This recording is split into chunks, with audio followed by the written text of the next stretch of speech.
রবি ঠাকুর লিখেছিলেন, এত ভালোবাসি, এত যারে চাই, মনে হয় না তো সে যে কাছে নেই। আসলেই মানুষ যাকে বিভৎস রকমের ভালোবাসে তাকে চাইলেও অস্বীকার করতে পারে না।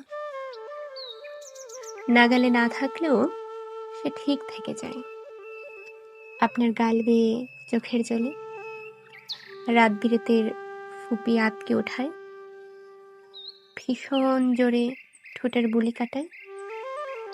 ওই যে পছন্দের গানের লাইন কানে এলেই যে মানুষটা আপনার বুকের পাঁজর হুটহাট ঝাপটে ধরে, কিংবা মায়ের পরে যাকে ভীষণ মনে পড়ে।